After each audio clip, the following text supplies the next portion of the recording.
축복합니다.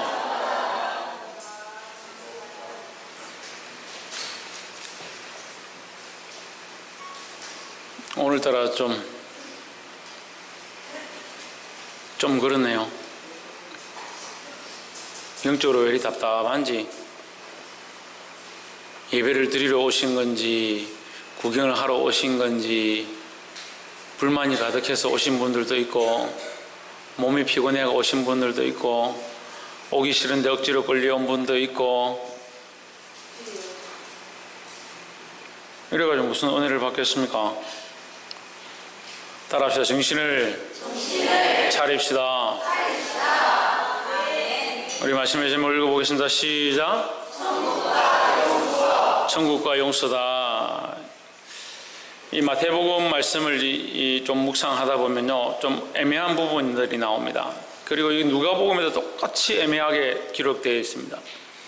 예수님께서 천국에 대한 비유를 하십니다. 천국에 대한 얘기를 하시는데, 천국에 대한 얘기의 결론은 용서다라는 얘기를 맺습니다. 천국을 얘기하셨는데 왜 용서로 끝날까? 용서로 끝날까? 이런 생각들을 계속 제가 했어요. 묵상을 하면서 왜 천국 얘기를 하시는데 용서해야 한다, 용서해야 한다라고 하실까? 근데 결국 우리가 하나님의 은혜로 구원을 얻은 것은 하나님의 관점에서 용서고, 또한 우리가 이 구원을 얻은 자로서 살아가야 될 삶, 남은 생은 뭘 하며 살아야 되냐? 용서하고 사랑하고 살아야 한다라는 거죠. 근데 많은 사람은 자기에게는 아주 관대합니다. 자기가 뭐 내가 어때서, 내가 뭘 잘못해서, 내가 뭐 어떤데, 내가 지금까지 그래도 착하게 살았는데 왜?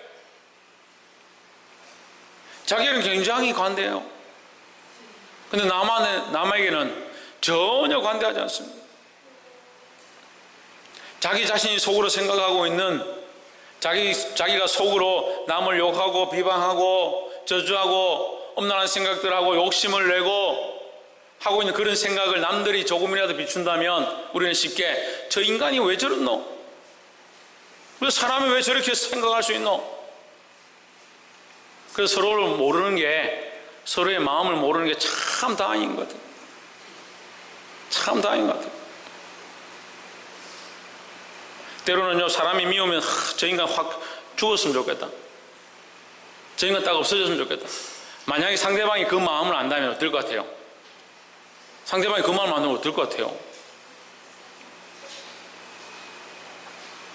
자기 자신한테는 굉장히 관대한 거예요. 내가 그런 생각하는 게 뭐 문제냐? 그 사람이 얼마나 나한테 그렇게 했는데. 근데 만일 그 사람이 나에게 그렇게 생각한다면 나는 저 인간 가만두지 않겠다, 그렇게 생각할 거예요. 자기에게 대해서 너무 관대하다 보니까 자기가 죄인인 줄 모르는 겁니다.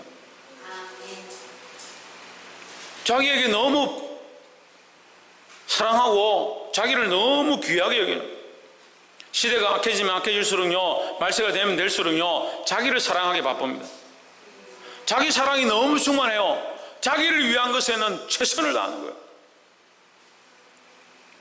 그래서 제가 이전에 말씀을 전할 때 그런 얘기를 했어요. 자식을 정말 사랑하느냐? 이렇게 물었어요. 그 성도들이 다 자식을 사랑한다. 왜 사랑하느냐? 내 자식이니까.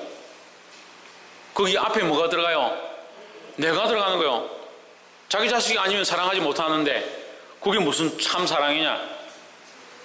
내 자식이고 자기 자식이니까, 자기 거니까 자기가 들어가는 거죠. 사랑의 이유가 자기부터 시작되는 거예요. 자기를 사랑하고 자기 몸을 사랑하고, 그래서 좀 더 한 게 자기 자식 사랑하고, 자기 아내 사랑하고, 자기 남편 사랑하고, 자기 가족 사랑하고, 자기 거라는 것이 너무 강한 거예요. 그러면서 교회 와가지고 말씀 듣고 은혜 받고 나서는 나는 죽고 자기는 죽고 내 정과 욕심은 십자가에서 죽고 주만 살기원 합니다. 자기를 사랑하는데 뭘 자기가 죽어요? 이게 아무것도 안 되는 거예요. 아무것도. 여전히 자기를 사랑하고 있고 자기만 원하고 있고 자기만 위하고 있고 자기 자존심 건드리면 속상하네. 왜 나 자존심 건드냐? 교회 와서 뭐 하러 왔어요? 말씀 왜 들어요? 나의 연약한 부분, 자존심, 자기를 사랑했던 거, 교만한 마음, 자기 마음대로 살았던 거, 그 말씀 듣고 정결해지고 다시 바뀌어지고 새로운 사람이 되려고 그 말씀을 들으러 와놓고 왜 자기를 사랑합니까? 하면 듣기 싫어.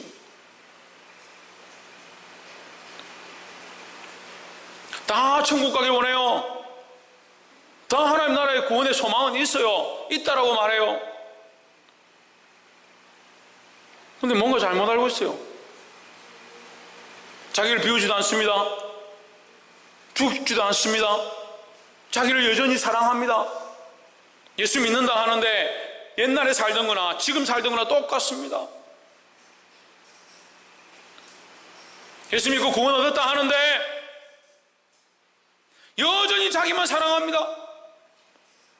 과연 정말 구원을 받았을까? 의문점이 되는 거예요.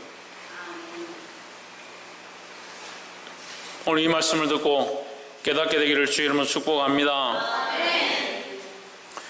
21절에 그때 베드로가 나와 이르되 주여 형제가 내게 죄를 범하면 몇 번이나 용서하여 주리이까 7번까지 하오리이까 했습니다. 여기 죄를 범하면이란 말은 그냥 뭐 실수한 정도가 아니라 큰 죄를 지었다는, 용서받을 수 없을 정도의 죄를 지었다.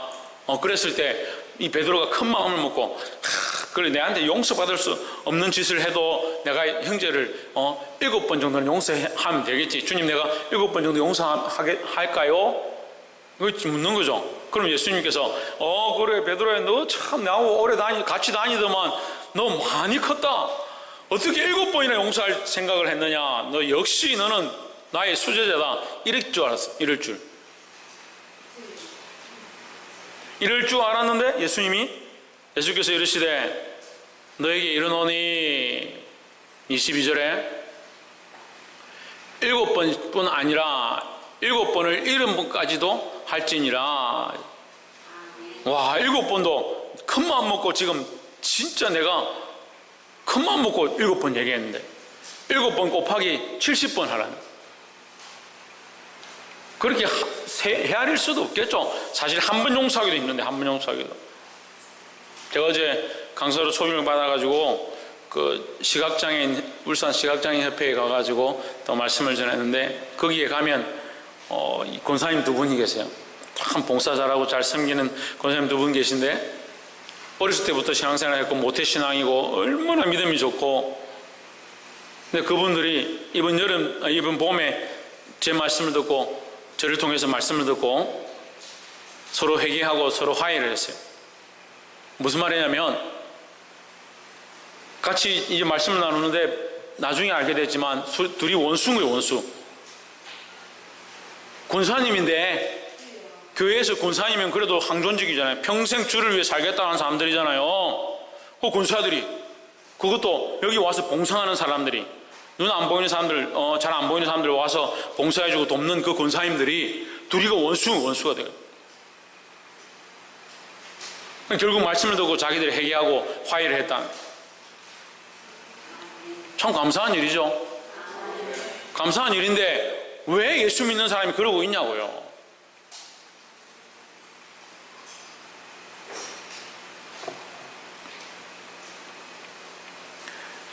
그 화해를 했습니다. 몇 번 용서했을까? 몇 번 용서했기 때문에 화해했을까? 한 번 용서했죠. 한 번. 평생 원수였는데 이제 한 번 용서했으니까 화해했잖아요. 근데 몇 번 하래요? 70번, 7번짜리를 70번 하라는.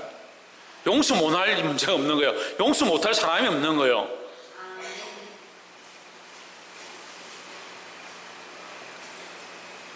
(23절에) 이러므로 천국은 그 종들과 결산하려 하던 어떤 임금과 같으니 했습니다. 갑자기 예수님께서 그러므로 라고 얘기하시면서 갑자기 용서에 대해서 얘기하시다가 뭔 얘기를 하시냐면 결산에 대해서 얘기하시는 거예요. 사실 천국에 대해서 얘기하는 거죠. 천국에 대해서 얘기하시는 거예요. 아니 용서를 얘기하다가 갑자기 왜 천국을 얘기하십니까? 헷갈릴 수 있습니다. 근데 결국은 천국은 용서받은 자가 들어가는 곳이라는 거죠. 그 용서의 문제가 해결되지 않으면, 이 죄의 문제가 해결되지 않으면 천국에 갈 수가 없다라는 겁니다. 24절에 회개할 때, 결산할 때에 10,000달란트 빚진 자 하나를 데려오매 했습니다. 얼마나 빚졌다고요? 10,000달란트를 빚졌더라. 25절에 갚을 것이 없는지라 주인이 명하여 그 몸과 아내와 자식들과 모든 소유를 다 팔아 갚게 하라. 갚아라. 어떻게 갚느냐? 네 몸을 팔고 네 아내를 팔고 자식을 팔고 네 가진 모든 것을 다 팔아서 갚아라. 10,000달란트를 전에도 제가 설교할 때 한번 계산을 해서 말씀을 드렸는데 10,000달란트가 얼마냐면 90조입니다. 90조. 지금 현재 우리나라 돈으로 하면 90조입니다. 250년 동안 하루도 쓰지 않고 하루도 쉬지 않고 날마다 노동의 대가를 지불한 사람들이 그 돈을 100% 다 모으면 되는 돈. 250년 사는 사람 손 들어보세요. 250년 못 살죠. 우리나라에서 90조를 갚을 수 있는 사람 몇 명이나 될지 모르겠습니다. 근데 사실 이것은 돈의 가치를 얘기하는 게 아니에요. 무슨 가치를 얘기합니까? 갚을 수 없는 가치를 얘기하는 거죠. 갚을 수 없는 가치가 뭡니까? 우리의 모습을 얘기하는 거예요. 그래서 우리가 우리의 모습을 먼저 알아야 합니다. 첫 번째, 우리는 죽을 수밖에 없는 죄인이다. 죄의 문제에 대하여 우리가 이것을 해결할 수 없는, 나 스스로 해결할 수 없는 죄인이라는 사실을 기억해야 되는 거예요.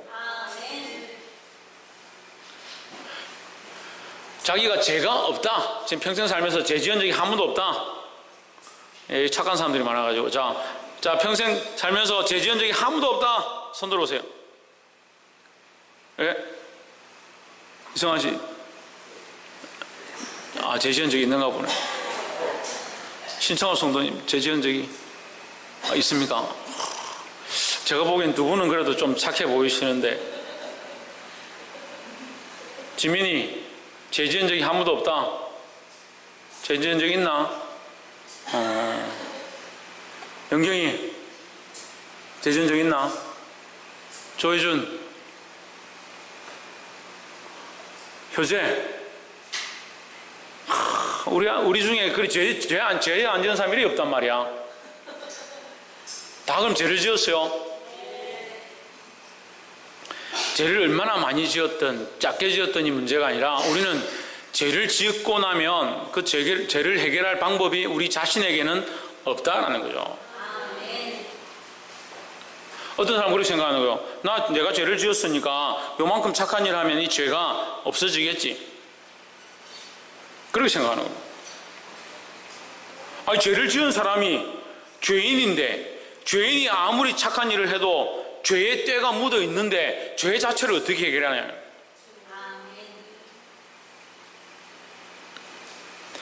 우리 스스로가 죄인임을 인식하고 기억하는 것이 필요하다라는 거예요. 얼마나 빚졌느냐? 10,000달란트 빚졌다. 왜 10,000달란트 빚졌다라고 표현하느냐? 우리 스스로 해결할 수가 없다라는 거죠. 내가 집을 팔면 죄가 없어지느냐? 자식을 팔면 죄가 없어지냐? 죄의 문제를 해결할 방법이 없잖아요. 어떻게 해결할 거예요? 감옥에 가서 몇 년 살면 되죠. 감옥에 가서 산다고 해서 내가 원래 지었던 죄 자체가 없어지지는 않죠. 죄의 대가를 지불했다고 볼 수는 있겠지만, 내가 수고를 했다고 볼 수는 있겠지만, 내가 해코지를 한 거, 남을 괴롭힌 거, 거짓말을 한 거, 그 존재 자체가 없어지지는 않는 거예요.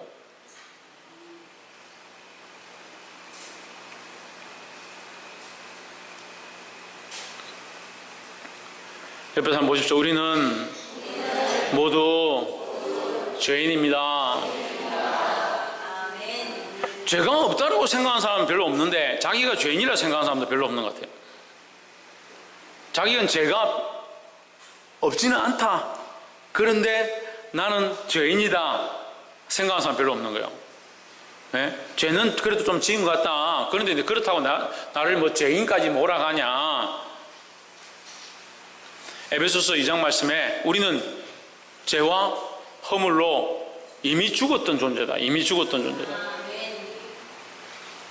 죄를 작게 지었던 많이 지었던 죄를 짓는 자는 죄의 종이 되고 죄로 말미암아 그 죄에 대한 대가를 치러야 되는 죄인이 된다는 거예요. 그래서 인류는 모두 다 죄인이다라는 거죠. 그래서 의인은 없나니? 하나도 없다. 그래서 예수 그리스도 앞에 나와서 구원받아야 될 대상은 몇 명만 속하는 것이 아니라 죄인된 모두 다가 속한다라는 거죠.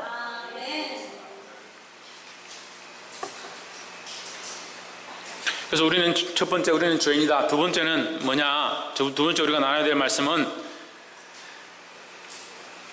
26절에 그 종이 엎드려 절하여 이르되 내게 참으소서 다 갚으리이다.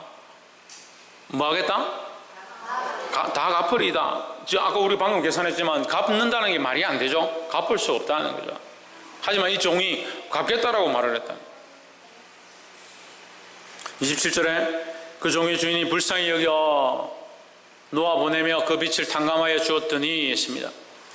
그 주인이 불쌍히 여겼다는 말은 스스로 할 수 없다라는 거죠. 스스로 그것을 해결할 수 없는 줄 주인이 알았다라는 거죠. 우리가 죄의 문제를 스스로 해결할 수 없는 줄 하나님이 아시고 우리에게 긍휼을 베푸신 것이 뭐냐? 그것이 예수 그리스도를 통한 하나님의 사랑이다라는 겁니다. 그 우리의 방법으로 할 수 없으니까 하나님의 방법으로 그리스도를 보내셔서 우리를 구원하기 원하셨다라는 거예요. 그래서 빛을 탕감하여 주었더니, 용서하여 주었더니, 죄에서 구원하여 주었더니 하는 거예요.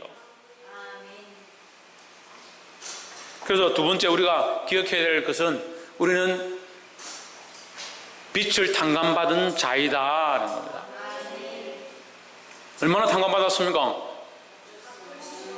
왜 갚을 수 없는 만큼을 탕감받았다는 거예요. 이 탕감받았다는 것을 오늘 다른 용어로 성경에서 뭐라고 합니까? 용서라고 하는 거예요. 용서라고. 우리는 죄인이고 이 죄의 문제를 우리 스스로 해결할 수 없어서 하나님께서 우리에게 용서의 길을 허락하셨는데 그것이 누구냐? 예수 그리스도라는 거예요. 예수 그리스도로 말미암아 우리가 용서의 길을 받았습니다. 탕감의 길을 받았습니다. 은혜의 혜택을 받았습니다. 이 죄에 대한 문제를 용서받고 탕감받은 이 결과를 뭐라고 합니까? 구원이라 하는 거예요. 구원이라고. 우리가 해결할 수 없는 것을 하나님께서 그리스도를 보내셔서 용서해 주시고 탕감해 주시고 구원의 은혜를 베풀어 주셨습니다. 문제는요, 우리가 구원받았다는 것도 중요한데 그 다음 문제가 또 있는 거예요. 28절에 그 종이 나가서 제게 100데나리온을 빚진 동관 하나를 만나 붙들어 목을 잡고 이르되 빛을 갚으라. 친구를 한 명 만났는데 100데나리온 빚졌다. 이 100데나리온이 얼마냐? 한 몇백만 원 되는 것 같아요. 한 200~300만 원 되겠죠. 지금 자기는 60조를 탕감받았는데 평생 갚아도 못 갚을 돈을 탕감받았는데 한 달 월급 정도 되는 거를 빚진 친구를 만났습니다. 잘 만났다 이놈. 오늘 네 주권 내줍자. 그 목을 잡고 막 돈 내놔라. 왜 돈을 안 갖고 사람을 이렇게 힘들게 하냐? 방금 뭐 했어요? 방금 용서를 받았어요. 방금 용서도 조금 받은 게 아니라 평생 갚을 수 없는 은혜의 탕감을 받았어요. 근데 나와서 무슨 생각하냐면 자기 본전 생각합니다. 근데 200만 원 내놔라. 근데 이 모습이 꼭 누구 모습 같으냐? 내 모습 같은 거야. 내 모습 같은 거. 그래, 내 모습 같다 하니까 그래, 목사님 모습 같아요. 목사님 모습이 아니라 우리의 모습 같다. 우리의 모습 같다.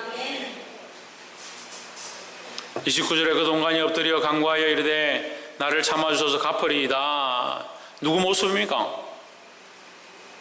참아주셔서 갚으리이다. 누구 모습이에요? 예? 방금 탕감받은 사람 모습이잖아요. 살려주십시오. 제가 꼭 갚겠습니다. 불쌍히 여겨주십시오 하니까 주인이 불쌍히 여겼잖아요. 갚으리라 했던 자기 모습이잖아요. 자기는 주인에게서 용서함을 받았는데 우리는 하나님께 용서함을 받고 은혜를 받고 긍휼을 받고 사랑을 받고 우리의 어떠함으로 갚을 수 없는 하나님의 그 사랑과 긍휼을 입었는데 다른 사람에게는 왜 용서하지 못하냐, 왜 사랑할 수 없느냐는 거예요. 왜 그럴 것 같아요? 박이사 왜 그럴 것 같아? 박선희 왜 그럴 것 같아요? 천정민 집사님 왜 그럴 것 같아요? 홍준은 왜 그럴 것 같아요? 양심이 없어서. 김태현 왜 그럴 것 같아요? 재임을 알지 못해서. 신영이 왜 그럴 것 같아요? 자기를 사랑하니까. 자기를 사랑하니까요. 우리가 예수 믿으면요 바뀌어져야 돼요. 뭘 바뀌어야 됩니까?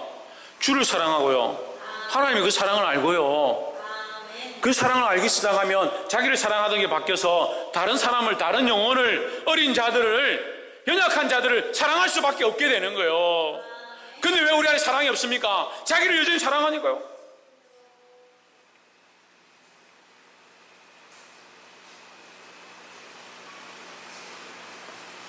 (29절의) 이 모습 가운데 우리의 모습을 발견하기를 주의 이름으로 축복합니다. 30절에 허락하지 아니하고 이에 가서 저가 빛을 갚도록 옥에 가두거늘 했습니다. 자기는 노임을 받았는데 그 친구는 가둬버렸습니다. 31절 그 동관들이 그것을 보고 심히 민망하여 주인에게 가서 그 일을 다 고하니 32절에 이에 주인이 저를 불러다가 말하되 악한 종아, 내가 빌기에 내가 내 빛을 전부 탕감하여 주었거늘. 이 주인이 그 사람에게 탕감해 줬다는 거예요. 똑같이 행동했다는 거예요. 그런데 이 사람은 어떻게 했다? 33절에 내가 너를 불쌍히 여김과 같이 너도 내 동료를 불쌍히 여김이 마땅하지 아니하냐? 훨씬 더 큰 은혜를 입었는데 그 은혜는 생각지 않고 용서하지 못했다는 거예요.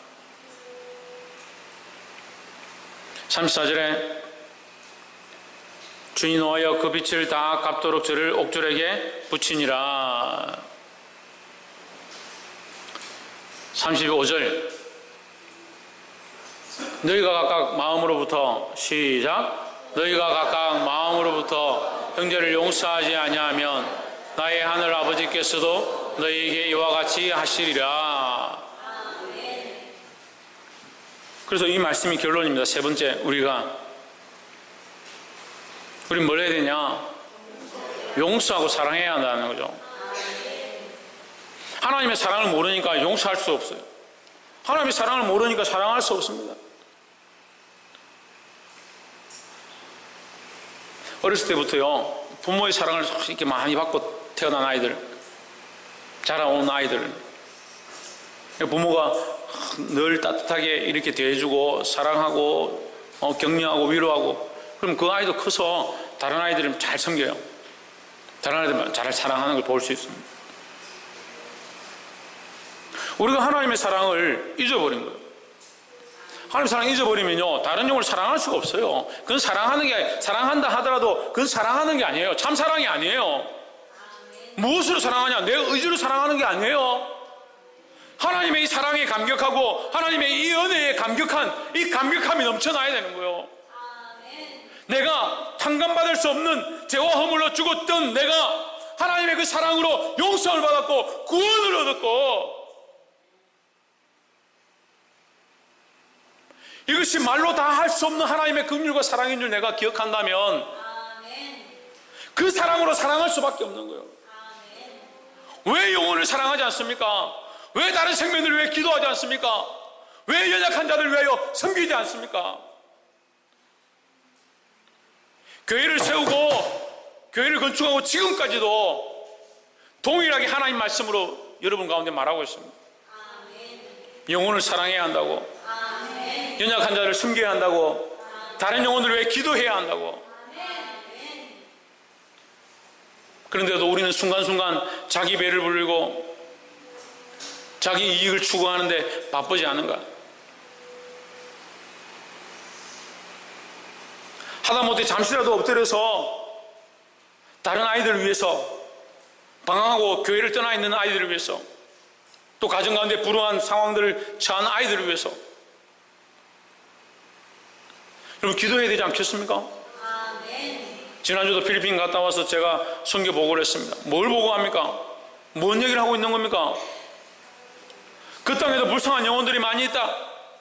거기도 연약한 생명들이 많이 있다. 거기도 우리가 위해서 기도해야 될, 우리가 사랑해야 될 영혼들이 있다. 그걸 얘기하고 있는 거예요. 전 세계 열방 가운데 하나님을 모르고 구원을 모르고 은혜를 모르고 죽어가는 자들, 이 방귀 땅 가운데도 하나님 모르고 복음 모르고 천국을 모르고 죽어가는 수많은 사람들, 나의 친척과 친족 가운데도, 학교 가운데도, 직장 가운데도 하나님 모르고 죽어가고 있는 많은 영혼들, 우리 안에 사랑이 식어지고 하나님 나라의 소망이 식어지면 어떻게 사랑합니까? 저는 이 마음이 지금 불타오릅니다.